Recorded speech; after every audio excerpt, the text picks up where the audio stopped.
말미암아 세상을 정죄하고 믿음을 따르는 의의 상속자가 되었느니라. 아멘. 네, 오늘은 이 히브리서 11장 1절부터 7절까지의 말씀을 가지고요, 믿음으로 사는 시대라는 제목으로 함께 하나님의 말씀을 나누고자 합니다. 여러분들 말씀을 깊게 나누기에 앞서서 함께 좀 질문하고 싶은 게 있는데요.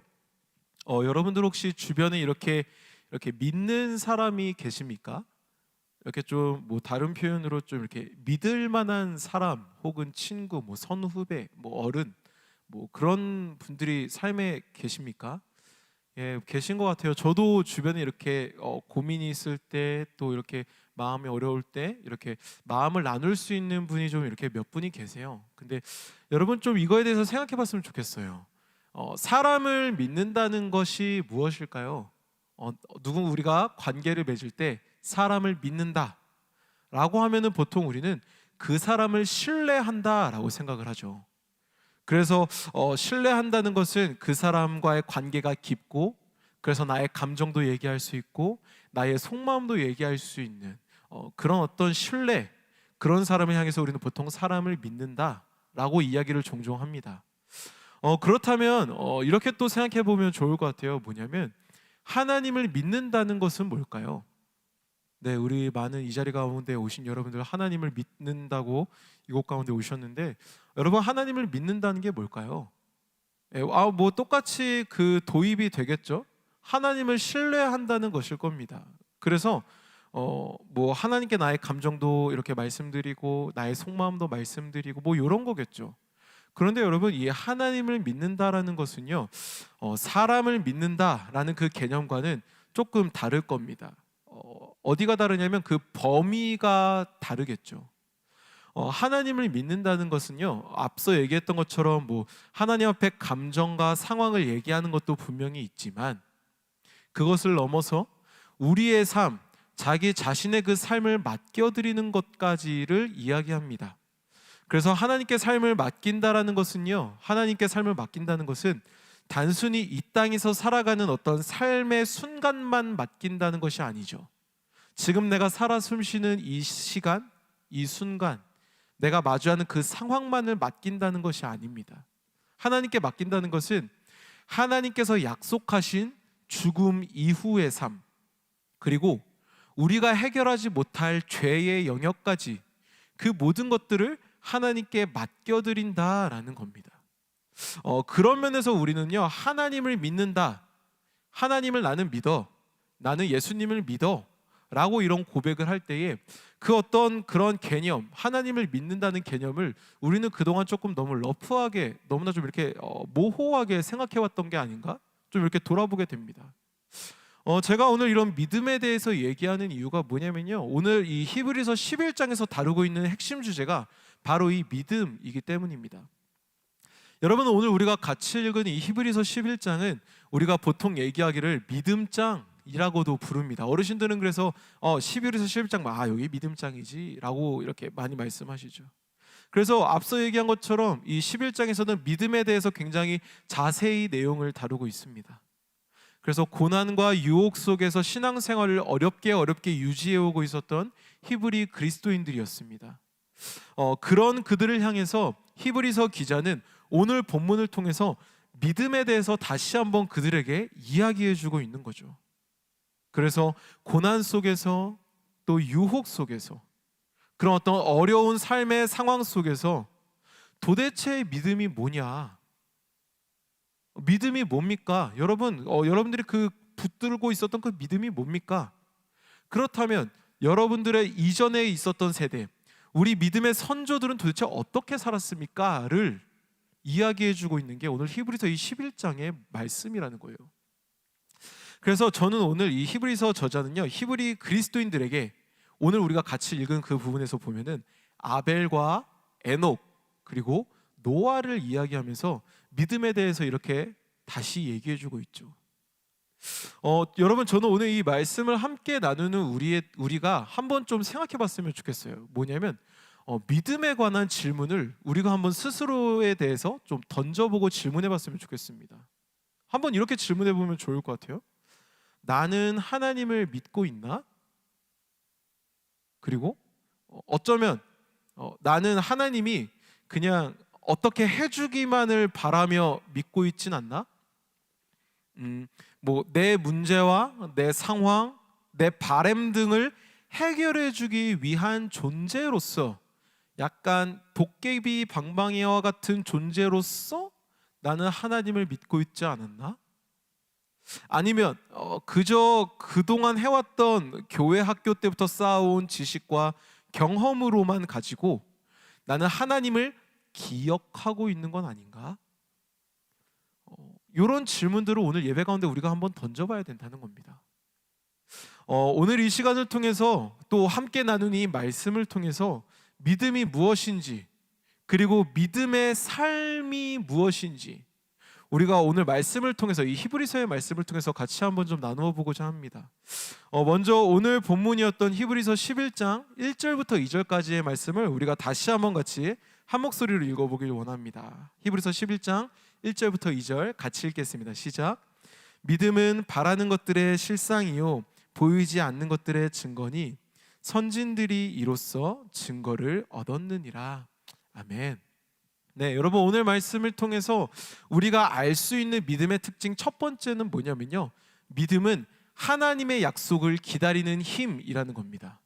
여러분 한번 같이 따라해 볼까요? 믿음은 하나님의 약속을 기다리는 힘입니다.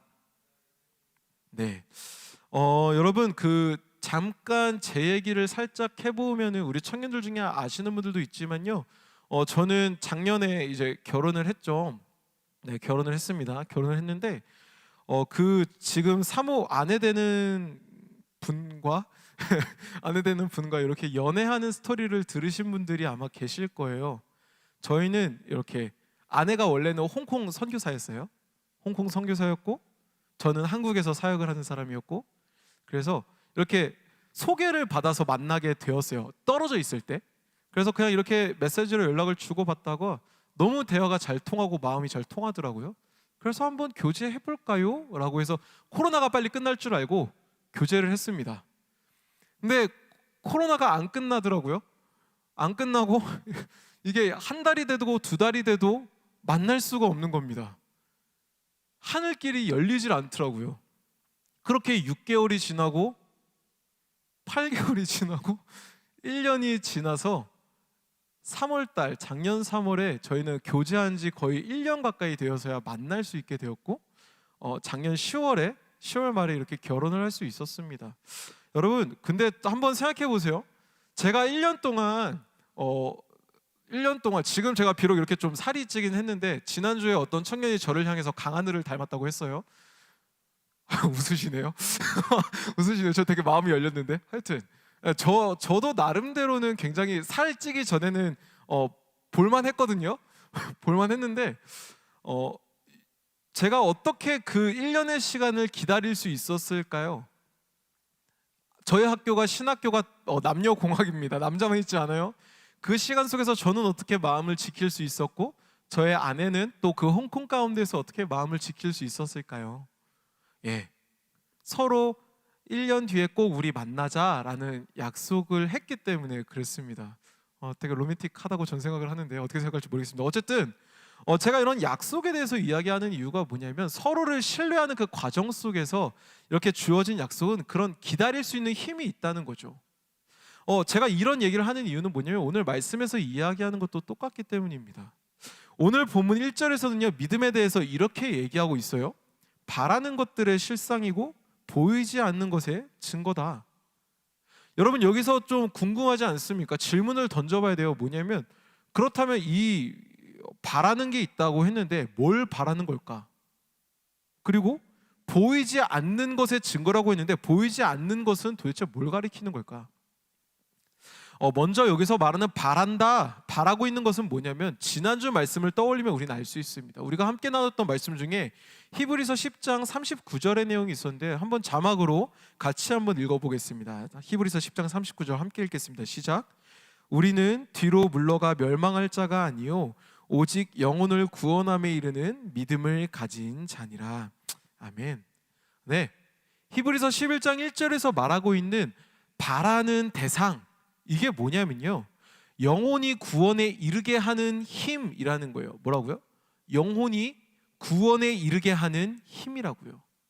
이것을 향해서 오늘 말씀에서는 뭐라고 하고 있냐면 믿음이라고 하고 있는 겁니다. 단순히 죽음으로 끝나는 것이 아니라, 그런 인생이 아니라요, 죽음을 넘어서 영원한 생명을 향하는 것, 그 생명을 향하는 그 과정을 기다리는 것, 그것을 바로 오늘 히브리서 말씀에서는 뭐라고 하냐면 믿음이라고 한다고 하는 겁니다. 그렇다면 여러분, 보이지 않는 것들, 이건 또 뭘까요? 보이지 않는 것들, 네, 말 그대로 눈으로 볼 수 없는 일들이라는 거죠. 인간의 생물학적인 눈으로 볼 수 없는 일들이라는 겁니다. 인간의 눈에는 보이지 않는 사실들이라는 거죠. 그래서 영적인 일들과 아직 이루어지지 않은 하나님의 약속을 이야기하는 겁니다. 보이지 않는 영적인 일들과 아직 이루어지지 않은 하나님의 그 약속을 기다리게 하는 힘, 그 보이지 않는 것을 볼 수 있게 기다리게 하는 힘이 뭐다? 네, 믿음이라는 겁니다. 여러분, 사실 이런 개념, 이 히브리서 11장 1절에서 말하고 있는 이 믿음의 개념을 떠올리시면서 지금 세상을 보면요, 지금 우리가 살아가고 있는 이 시대를 보면 그리스도인이 믿음을 가지고 산다는 것은 어쩌면 조금은 힘든 상황이 될 수도 있을 것 같아요. 왜 그럴까요? 사실 지금 시대를 보고 있으면 성경에서 말하는 믿음과는 굉장히 반대되는 개념들이 많이 나오고 있기 때문에, 그것들을 많이 추구하고 있기 때문에 그렇죠. 한번 생각해 볼까요? 지금 우리가 살아가고 있는 시대는 어떤 특징들이 있을까요? 네, 눈으로 확인 가능한 것들을 믿는 게 지금 시대입니다. 그렇죠? 그리고 합리적으로 설명이 가능한 것을 따르고 믿는 게 지금 시대죠. 그리고 과학적으로 검증이 끝난 사실만을 믿는 것이 지금의 시대죠. 증명이 돼야 된다는 거예요. 그래서 이런 특징들을 좀 이렇게 정리해 보면요, 지금의 시대는 자신의 만족을 성취할 만한, 즉 그 만족의 기준을 믿는, 이 정도는 돼야 만족하지라는 그 기준을 믿는 시대가 어쩌면 지금 우리가 살아가고 있는 현대가 아닐까 생각이 되어집니다. 여러분, 이 시대 속에서, 이런 시대를 살아가는 우리는요, 이 시대 속에서 반드시 기억해야 되는 게 있습니다. 그게 뭐냐면요, 믿음은 나를 충족시키는 것이 아닙니다. 다시요, 믿음이란 나를 충족시키는 게 아니에요. 나의 목표를 바라보는 것이 믿음이 아니라는 거예요. 내가 세운 기준을 바라보는 것이 믿음이 아니라는 거죠. 내 눈에 보여지는, 내가 만족하는, 나를 더 자극하는 것을 따라가고 붙잡으려는 것, 그런 행위, 그런 삶의 태도, 그런 삶의 걸음, 이것을 우리는 믿음이라고 하지 않습니다. 지금은 보이지 않아도, 지금은 조금 힘들고 괴로워도 하나님의 약속을 기억하며 그 약속에 따라가며 살아가는 삶을 우리는 믿음이라고 합니다. 그게 바로 믿음의 삶이라는 겁니다, 여러분. 여러분, 제가 참 좋아하는 PD 중에 여러분들도 아시는 PD일 거예요. 바로 그 나영석이라는 이름을 가진 그 PD가 있죠. 뭐 그 1박 2일도 이렇게 하셨었고, 뭐 신서유기도 했고, 뭐 여러 가지 했죠. 뭐 되게 많은 걸 했는데, 그분이 어떤 한 인터뷰에서 이런 이야기를 했어요. 뭐라고 했냐면, 어떤 사람이 대단해 보이십니까? 라는 질문을 던졌어요. 그 질문에 나영석 PD가 이렇게 얘기했어요. 예전엔 대단한 사람이 대단해 보였는데 지금은 오랫동안 꾸준한 사람이 대단해 보인다. 저는 그 인터뷰를 이렇게 보면서 그치. 저도 되게 좀 이렇게 마음에 울림이 좀 오더라고요. 여러분, 근데 제가 이 나영석 PD에 대해서 얘기한 이유가 뭐냐면, 이 말을 꺼낸 이유가 뭐냐면, 우리의 신앙도 마찬가지라는 겁니다. 신앙의 성장을 여러분 이루고 싶으십니까? 네, 여러분 혹시 이렇게 믿음의 성장을 이루고 싶으세요? 아니면 정말로 하나님이 기뻐하시는 그리스도인이 되고 싶으십니까? 네, 그러면요, 오랫동안 꾸준히 하나님의 약속을 기다리면 됩니다. 뭐 청년들 중에 쓰는 표현 중에 이제 존버라고 하죠. 하시면 됩니다. 기다리시면 돼요. 그 힘과 모습, 그렇게 기다리는 힘, 기다리는 모습, 기다리는 삶, 그것을 우리는 뭐라고 하냐면 믿음. 그게 바로 믿음이라는 거예요, 여러분. 믿음이 좋다는 것은요, 오랫동안 꾸준히 하나님의 약속을 언제 어디서나 무엇을 하든지 기다리는 모습을 이야기합니다. 그런 사람을 믿음의 사람이라고 얘기하죠. 그렇게 오랫동안 꾸준히 언제 어디서 무엇을 하든지 간에 기다리는 모습, 이 문장을 한 단어로 이렇게 만들면 우리는 이런 모습을 향해서 보통 한결같다라고 합니다. 한결같다. 저는 여러분들이 이런 사람이 되었으면 좋겠습니다. 상황에 따라, 환경에 따라, 감정에 따라 신앙이 좌지우지되는 것이 아니라 한결같이 하나님의 약속을 기억하는 여러분들이 되었으면 좋겠습니다. 그것이 믿음이고 믿음의 삶이라는 겁니다. 하나님의 약속을 한결같이 기다리는 믿음의 사람들이 바로 여러분들이 되기를 주님의 이름으로 축복합니다. 그래서 그 믿음이라는 이름에 힘을 붙들고 언제나 어디서나 하나님의 약속을 기다리는 그러한 세상 속의 빛과 소금으로서 살아가는 여러분들이 되기를 주님의 이름으로 축복합니다. 아멘. 다음으로 오늘 본문인 히브리서 11장 4절부터 6절까지의 말씀을 같이 한번 읽어보길 원합니다. 히브리서 11장 4절부터 6절 함께 읽도록 하겠습니다. 시작. 믿음으로 아벨은 가인보다 더 나은 제사를 하나님께 드림으로 의로운 자라 하시는 증거를 얻었으니 하나님이 그 예물에 대하여 증언하심이라. 그가 죽었으나 그 믿음으로써 지금도 말하느니라. 믿음으로 에녹은 죽음을 보지 않고 옮겨졌으니 하나님이 그를 옮기심으로 다시 보이지 아니하였느니라. 그는 옮겨지기 전에 하나님을 기쁘시게 하는 자라 하는 증거를 받았느니라. 믿음이 없이는 하나님을 기쁘시게 하지 못하나니 하나님께 나아가는 자는 반드시 그가 계신 것과 또한 그가 자기를 찾는 자들에게 상 주시는 이심을 믿어야 할지니라. 아멘. 오늘 말씀을 통해서 우리가 알 수 있는 믿음의 특징 두 번째는 뭐냐면요, 믿음은 하나님을 기쁘시게 하는 힘이 있다는 겁니다. 이것도 한번 같이 따라해 볼까요? 믿음은 하나님을 기쁘시게 하는 힘입니다. 여러분, 오늘 본문, 아까 방금 읽은 그 본문에서 보면요, 믿음에 대한 설명과 함께 구약에 등장하는 인물들이 이렇게 쭈루룩 나오고 있습니다. 그래서 4절에서는 가인과 아벨을 얘기하고 있고요, 또 5절에서는 에녹을 얘기하면서 믿음의 모습을 설명해 주고 있습니다. 근데 우리는 이 인물들에 대해서 조금 자세히 한번 보고 싶어요. 여러분 한번 머리로 이렇게 상상하면서 제 얘기를 한번 들어봐 주세요. 여러분, 그 가인과 아벨을 아마 들어보신 적 있을 겁니다. 형제죠. 우리가 잘 아는 것처럼 둘은요, 아담과 하와가 낳은 형제입니다. 하지만 여러분, 가인은요 누구를 죽였죠? 아벨을, 동생 아벨을 죽입니다. 그런데 여러분 생각해 봅시다. 왜 죽였죠? 뭐 답들이 나오는 것 같아요. 하나님께서 가인의 제사는 받지 않으셨는데 아벨의 제사는 받으셨기 때문에, 뭐 좀 이런 표현이 속되지만 좀 속된 표현이지만요, 가인이 눈이 돌아가서 동생을 죽이죠. 왜 내 것 안 받아? 이런 분노와 함께. 여러분, 여기서 우리가 생각해 볼 게 있어요. 뭐냐면 왜 하나님은 가인의 제사를 받지 않으셨죠? 똑같이 형제가 드린 제사였을 건데 뭐 가인은 곡식으로 드려서 안 받았을까요? 아벨은 그래도 이렇게 고기를 드렸으니까 뭐 그러셨을까요? 그러지 않습니다. 여러분, 창세기 4장 3절에 나오는 이 말씀은요, 히브리어로 봤을 때 그 의미가 이렇게 슉 드러납니다.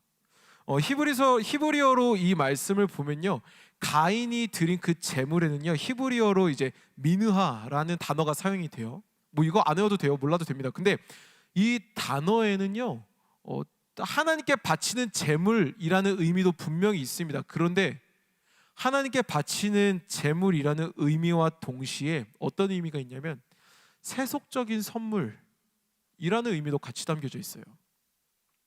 그래서 이걸 좀 생각해 보면 어떤 의미가 되냐면, 하나님 앞에 드리는 제사였는데 그러니까 하나님께 기쁨으로 드려야 하는, 매일매일 새로운 마음으로 드려야 하는 제사였는데, 하지만 가인이 드린 민하, 즉 가인이 드린 제사는 어떠한 제사였냐네, 익숙함에 의한 형식, 세속적 습관, 세속적 선물의 개념으로서 그냥 하나님께 드리는, 하나님 오늘 또 제사 드릴 시간이네요, 하나님 받으세요,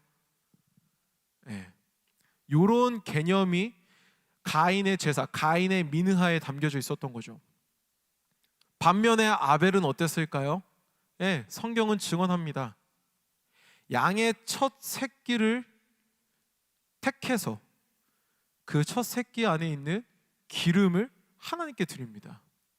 여러분 생각해 보세요. 양의 첫 새끼를 드린다는 것은 그 양이 언제 태어날지를 계속 주시하고 있어야 된다는 겁니다.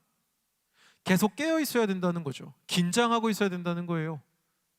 그리고 심사숙고해서 고르고 고른 그 기름을 하나님께 또 올려드리는 거죠. 정성을 다한 예배였다는 겁니다. 여러분, 가인과 아벨의 제사는 이런 차이가 있었다는 거예요. 또 한 번 볼까요? 여러분, 오늘 말씀에 나온 에녹은 또 어땠을까요? 사실 이 노아의 증조 할아버지가 바로 에녹이었죠. 에녹의 아들은 무드셀라였고 그 손자는 라멕이었으며, 그래서 그 증손자가 누구다? 노아였습니다. 여러분, 사실 성경을 보면요, 이 에녹에 대한 설명은 성경에 많지가 않아요. 그래서 에녹이 도대체 어떤 삶을 살았는지 우리가 확실히 알 수는 없지만, 이 시대가 어떤 시대였는지는 유추해 볼 수 있어요. 그걸 뭘 통해서 유추해 볼 수 있을까요? 이름을 통해서 유추해 볼 수 있습니다. 여러분 잘 들어보세요. 에녹의 이름의 뜻이 뭐냐면요, 받쳐지다예요. 받쳐지다. 그리고 에녹의 아들인 무드셀라의 이름은 뭐냐면요, 창의 사람입니다. 그래서 무기를 잘 다루는 사람. 받쳐지다, 그러다가 갑자기 창의 사람이 나옵니다. 무기를 잘 다루는. 그리고 무드셀라의 아들, 그러니까 에녹의 손자 라멕의 이름은 뭐냐면요, 힘이 강한 사람으로 또 바뀝니다. 여러분 이상하지 않습니까? 에녹은 받쳐지다였어요. 그의 아들 무드셀라는 창의 사람, 무기를 잘 다루는 사람입니다. 그리고 그 에녹의 손자 무드셀라의 아들 라멕은 힘이 강한 사람이래요.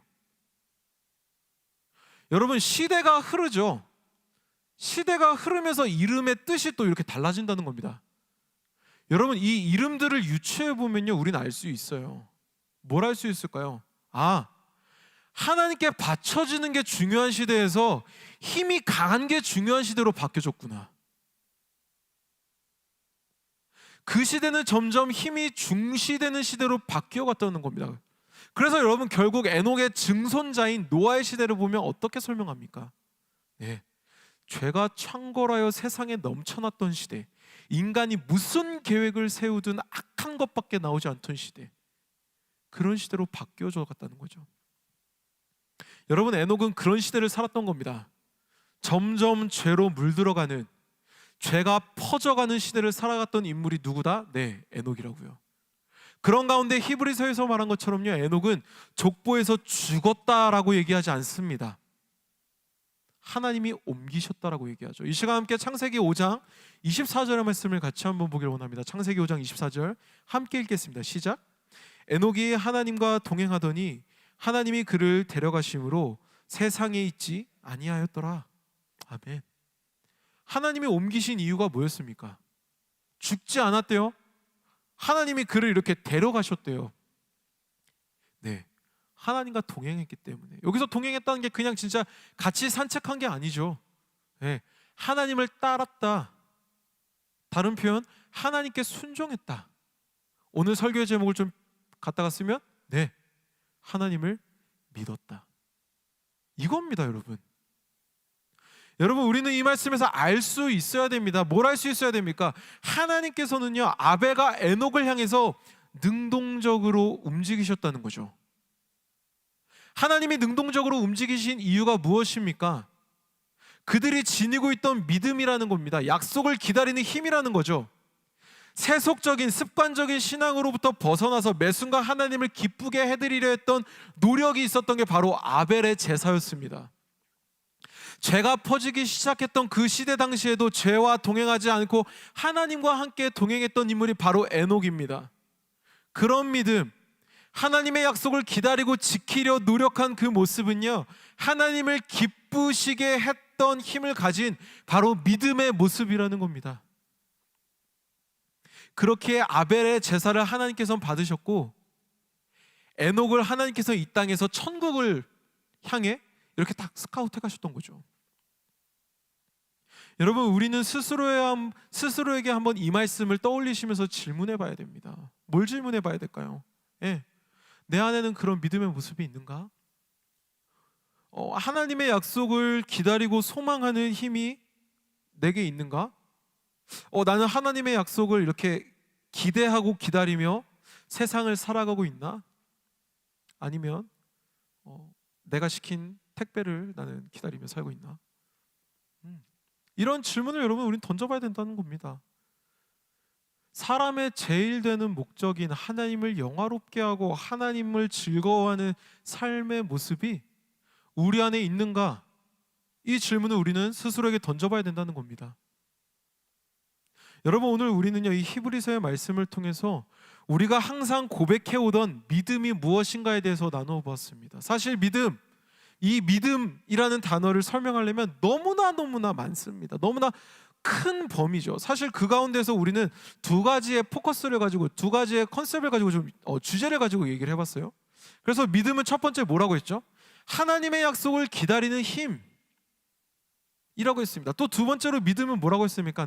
하나님을 기쁘시게 하는 힘이라고 했습니다. 근데 여러분, 여기서 이제 중요한 게 남았어요. 여기서 끝나지 않고요, 여기서 한 걸음 더 나아가서 중요한 게 있습니다. 이러한 믿음을 지키며 사는 믿음의 삶은 여러분 어떤 모습일까요? 믿음을 지키며 하나님의 약속을 기억하며 믿음을 지키며 삶을 살아가는 그런 삶의 모습은 어떤 모습일까요? 좀 이렇게 설명을 드리면요, 믿음의 삶은요, 하나님께 소망을 두는 삶입니다. 하나님께 소원을 비는 삶이 아니에요.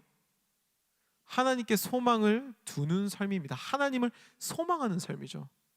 여러분, 제가 굳이 그 두 단어를 썼습니다. 소망과 소원을 썼어요. 소망과 소원은요, 어떤 일을 바란다는 점에서 되게 의미는 같아요. 그런데 성경에서 이 소망과 소원, 이 두 단어를 찾아서 보면은요, 분명한 차이가 있습니다. 먼저 성경에서 쓰는 소원은요, 히브리어로 헤페스라는 단어를 쓰는데, 소원이라는 단어도 뜻도 있지만 그와 동시에 좋아하는 것이라는 뜻도 같이 담겨져 있어요. 그래서 이걸 좀 해석해 보면은 우리 안에 있는 자신들의 바램과 목표, 이런 것들을 사용할 때, 표현할 때 쓰는 단어가 바로 헤페스, 소원이라는 거예요. 그렇다면 소망이 뭐냐? 소망을 쓸 때는 야할이라는 단어를 씁니다. 그래서 이 뜻은 소망 그리고 기다리다라는 표현이 뜻이 담겨져 있어요. 그래서 자신들의 바램과 목표가 있어요. 그런데 분명히 소원과는 달라요. 소원은 내 안에 있는 바람이라면 소망은 외부에 있는 바람이라는 거죠. 그런 면에서 우리가 하나님 앞에 살아내야 되는 모습은 어떤 모습이냐면요, 나의 것을, 세상의 것을 소원하는 모습이 되어선 안 된다는 거예요.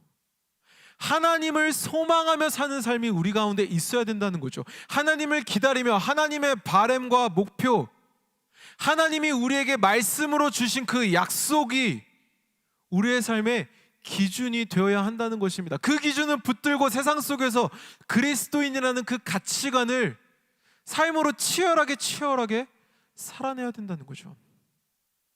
그게 바로 믿음의 삶이라는 겁니다. 여러분, 이제 말씀을 이렇게 정리합니다. 마무리하려고 합니다. 여러분, 혹시 이곳 가운데 예배 가운데 나온 분들 중에 혹시 하나님의 말씀과 하나님의 존재, 또 하나님의 어떤 그 약속에 대해서 하나님께서 나를 분명히 죽으시고 영생을 주시겠다고 말씀하셨는데 난 도저히 그게 이해가 안 간다. 난 그게 안 믿겨진다. 난 그게 무슨 말인지 모르겠다. 그렇게 느껴지시는 분들 혹시 계실 수 있습니다. 계실 수 있어요. 그러면 방법이 하나 있어요. 방법이 하나 있는데 저한테 오는 것도 방법이 될 수 있지만 그거보다 더 본질적인, 더 강력한, 그리고 더 확실한 방법이 있습니다. 그게 뭐냐면요, 여러분들의 삶의 자리에 여러분들의 그 마음의 중심에 성령 하나님을 이렇게 초청하는 겁니다. 요한복음 14장 26절에서는요 우리 안에 일하시는 성령님에 대해서 분명히 말씀해주고 계세요. 보혜사 성령님에 대해서 분명히 말씀하시죠. 그분은요 우리에게 모든 것을 가르쳐 주시는 분이세요. 그리고 하나님의 약속과 가르침을 생각나게 하시는 분이 바로 성령님이십니다. 성령님께 이끌려 산다는 것은요, 하나님의 약속과 가르침을 날마다 삶 가운데에서 떠올리며 산다는 것입니다. 이걸 오늘 설교 제목을 이렇게 생각하면서 표현해 본다면요, 성령님께 이끌려 산다는 것은 어떤 신비적인 현상을 경험하며 사는 것만을 얘기하는 것이 아니라 어떤 추상적인 무언가를 이렇게 상상하며 사는 것이 아니라요, 여러분들의 삶의 자리 가운데에서 하나님의 약속을 떠올리며 그 약속을, 하나님의 그 가르침을 삶에서 떠올리며 살아가는 것, 그렇게 자신의 삶의 자리에서 믿음을 지키며 살아가는 것, 그것이 바로 성령님과 동행하는 삶이라는 겁니다. 여러분, 한 주간 자신을 소원하지 말고 하나님을 소망하는 여러분들이 되기를 축복합니다. 세상에서 그리스도인으로 사는 것이, 하나님을 떠올리며 사는 것이, 믿음을 떠올리며 믿음을 붙들며 사는 것이 쉽지는 않죠. 그렇기 때문에 우리는 더욱더 기도해야 됩니다. 성령님, 나를 도와주십시오. 하나님께서 가르쳐 주신 그 지식을 내가 세상 가운데서 다시 떠올리고 싶습니다. 하나님께서 내게 주신 그 약속을 내가 내 삶의 자리 가운데에서, 공부하는 삶의 자리 가운데서, 직장 가운데서, 가정 가운데서, 사람을 만나는 관계 가운데에서 내가 다시 떠올리며 살기 원합니다. 성령 하나님, 나를 인도하여 주십시오. 이렇게 기도하는 우리가 되어야 된다는 거예요. 세상에 가득한 욕망의 자리에서 세상의 그 욕망의 소리에 마음을 빼앗기지 않고 오직 한결같이 하나님을 소망하는 여러분들이 되기를 축복합니다. 그래서 세상 속에서 여러분들 각자의 삶의 자리 가운데에서 성령님을 통해 하나님의 약속을 기억하며 믿음을 지키는 여러분들이 되기를 주님의 이름으로 축복합니다. 여러분, 이 시간 우리가 함께 이 말씀을 좀 떠올리시면서 가슴속에 이렇게 지키시면서 우리가 같이 좀 이렇게 기도하며 나아가길 원합니다. 여러분, 이 시간 자신의 믿음을 위해서 좀 기도하고 싶어요. 여러분, 주님, 나의 마음을 주의 손으로 붙들어 주시옵소서라고 기도했으면 좋겠습니다. 먼저 여러분들의 마음 가운데 있는 그 믿음이 어떠한 상태입니까? 여러분들의 믿음은 합리성이 이루어져야 나아가는 믿음입니까? 여러분, 그거는 믿음이 아닙니다. 동의죠. 내가 납득이 가야지만 따르겠다라는 것은요, 순종이 아닙니다. 그것은 찬성이고 동의입니다. 믿음은 그런 것이 아닙니다. 하나님 앞에 순종하는 것이 믿음입니다. 보이지 않는 것을 따르는 것이 믿음입니다. 갈 바를 알지 못했지만 하나님께서 말씀해 주셨기 때문에 말씀을 따라가는 것이 바로 믿음입니다. 여러분, 이 시간 자신의 믿음을 위해 함께 기도하길 원합니다. 이 시간 기도할 때 주님, 나의 믿음을 주의 손으로 붙들어 주시옵소서. 세상을 사랑하면서 하나님이 아닌 다른 것을 소원하는 내가 되지 않기를 원합니다. 주님, 세상 속에서 믿음을 지켜내는 내가 되게 하여 주시옵소서라고 이 시간 성령 하나님 앞에 우리의 마음을 맡겨드리시면서 같이 기도하며 나가도록 하겠습니다. 기도하시겠습니다. 아버지 하나님, 감사합니다. 주님, 이 시간 우리가 주 앞에 함께 말씀을 나누었습니다. 믿음이 무엇인지 하나님의 말씀을 통해서, 히브리서에 나와 있는 그 말씀을 통해서, 또한 에녹과 가인과 아벨을 통해서 정말 우리가 하나님의 말씀을 통해서 다시 한번 믿음이 무엇인지 우리가 다시 한번 나누었습니다. 주님, 믿음은 다른 어떤 것이 아닙니다. 하나님의 약속을 기다리는 것이 믿음입니다. 하나님을 기쁘시게 하는 그 힘이 믿음입니다. 주님, 우리가 세상 속에서 그 믿음을 붙들고 살아가게 하여 주옵소서. 하나님을 기다리는 우리가 되게 하여 주옵소서. 납득되어야지만 따르는 믿음이 되어지는 것이 아니라 내가 동의해야만 따르는 것이 믿음이 되는 것이 아니라 온전히 우리의 삶 가운데 말씀하시는 하나님, 보여주시는 하나님, 이끌어주시는 그 하나님만을 따라가는 그 믿음의 사람이 우리가 되게 하여 주옵소서. 아버지 하나님, 그렇습니다. 아버지 하나님, 그렇습니다.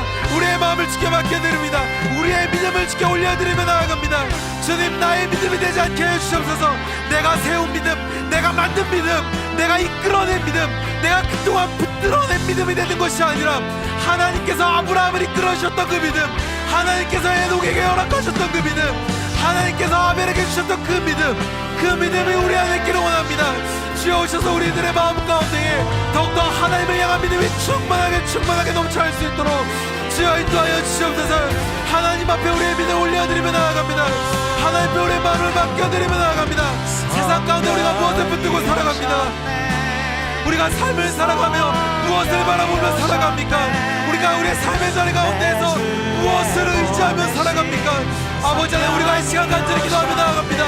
하나님만 의지하며 나아가는 우리가 되게 하여 주옵소서.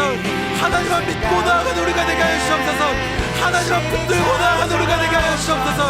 그래서 삶의 자리 가운데에서 하나님의 약속을 기다리는 자, 하나님을 더욱더 기뻐하는 우리가 될 수 있도록 주님, 우리의 삶을 붙들어 주시옵소서. 오직 주님이 내 삶의 이유가 됨을 고백합니다.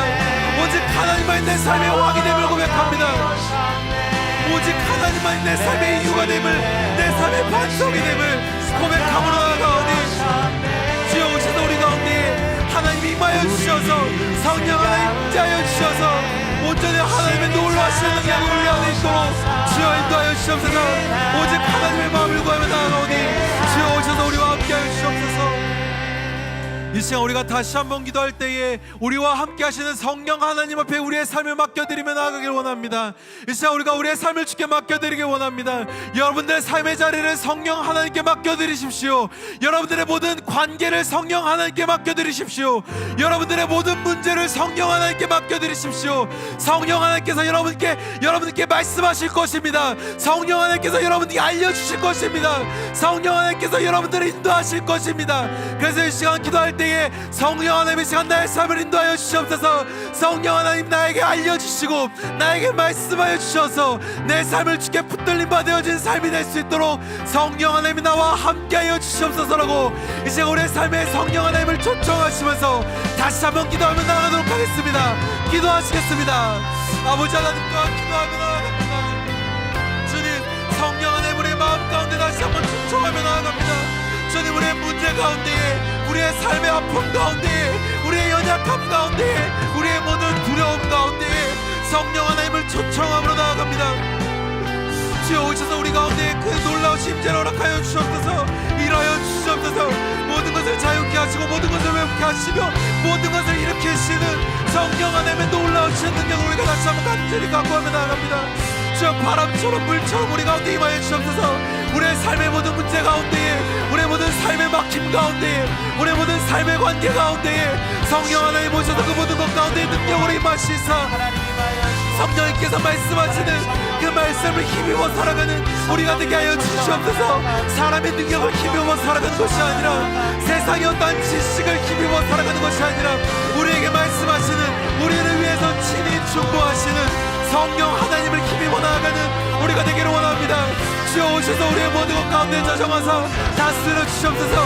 우리의 삶의 문제 가운데에, 우리의 삶의 걱정거리 가운데에, 우리의 삶의 모든 두려움 가운데에, 우리의 모든 닥쳐오는 모든 문제들 가운데에 주님 오셔서 다스려 주시고 말씀하여 주시고 알려주셔서 온전히 우리가 그 믿음의 삶을 살아가는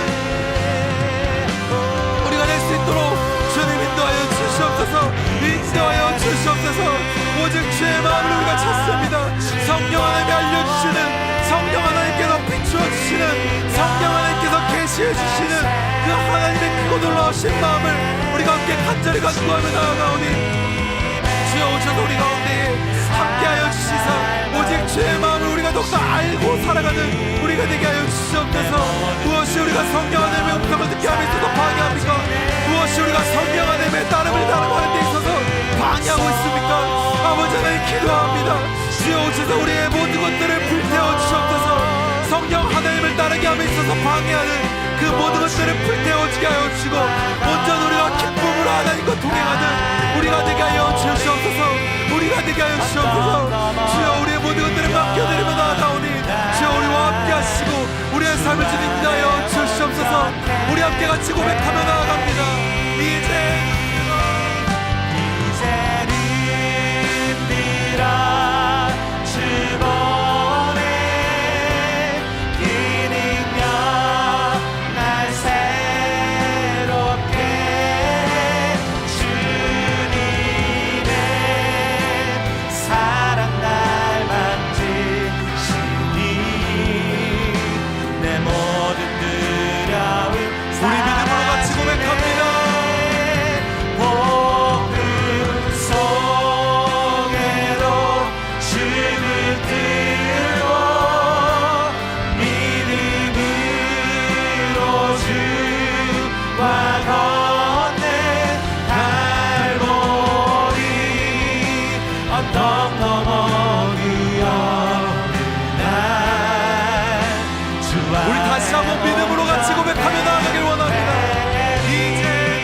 사랑하시는 하나님,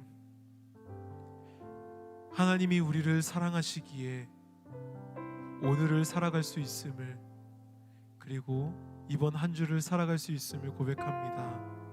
하나님, 우리가 다른 것을 붙들고 사는 것이 아니라, 다른 것을 기억하며 사는 것이 아니라 하나님의 약속을 기억하며 사는 우리가 되게 하여 주시옵소서. 하나님을 기억하며 사는 우리가 되기를 원합니다. 세상 속의 문제들이 폭풍우처럼 몰려올지라도, 파도처럼 우리를 덮쳐올지라도 우리가 그 가운데에서 넘어지지 아니하고 하나님과 동행함으로 아벨처럼, 에녹처럼 그렇게 삶의 자리 가운데에서 하나님을 기뻐하는 우리가 되기를 원하오니, 주여 우리의 삶을, 우리의 마음을 붙들어 주시어서 그 삶의 자리 가운데서 드려지는 우리의 예배와 고백을 주님 흠양하여 주시옵소서. 우리의 삶을 주께서 인도하실 것을 믿습니다. 우리가 그 붙드시는 하나님을 바라보며 나아가오니 주께서 우리의 걸음을 인도하사 하나님의 은혜가 있는 푸른 초장으로, 그 풀밭으로, 그 시냇가로 우리를 인도하여 주시옵소서. 함께해 주실 주님께 감사와 찬양과 영광을 올려드리며 우리를 사랑하시되 죽기까지 사랑하시는 예수 그리스도의 이름으로 기도하였습니다.